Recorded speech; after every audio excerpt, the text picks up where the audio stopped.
طوبى لمن حفظ بسم الله الرحمن الكتاب الرحيم. بصدره والصلاة والسلام على رسول الله صلى الله عليه وعلى آله وصحبه وسلم. وهي إن شاء الله وحنا خليها رواية ابن ذكوان عن ابن عامر أي ناخذها إن شاء الله تعالى. أعوذ بالله من الشيطان الرجيم. إن الله اصطفى آدم ونوحا وآل إبراهيم وآل عمران على العالمين ذرية بعضها من بعض والله سميع عليم. إذ قالت امرأة عمران رب إني نذرت لك ما في بطني محررا فتقبل مني إنك أنت السميع العليم.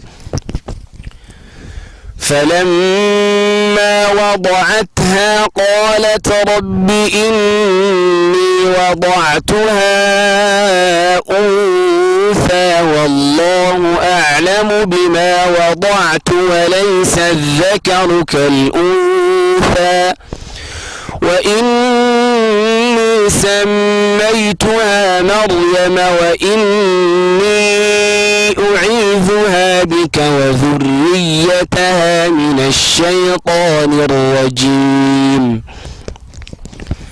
فتقبلها ربها بقبول حسن وأنبتها نباتا حسنا وكفلها زكريا كلما دخل عليها زكرياء المحراب وجد عندها رزقا قال يا مريم أنى لك هذا قالت هو من عند الله إن الله يرزق من يشاء بغير حساب. أعوذ بالله من الشيطان الرجيم.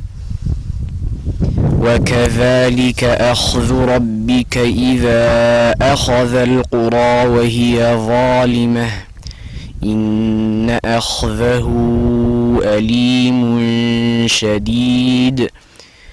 إن في ذلك لآية لمن خاف عذاب الآخرة ذلك يوم مجموع له الناس وذلك يوم مشهود وما نؤخره إلا لأجل معدود يوم يأتي لا تكلم نفس إلا بإذنه فمنهم شقي وسعيد.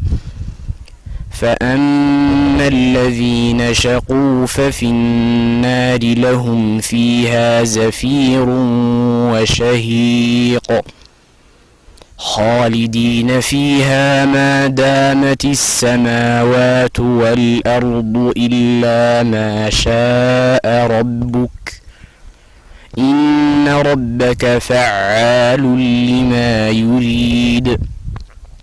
وأما الذين سعدوا ففي الجنة خالدين فيها ما دامت السماوات والأرض خالدين فيها ما دامت السماوات والأرض إلا ما شاء ربك عطاء غير مجذوذ.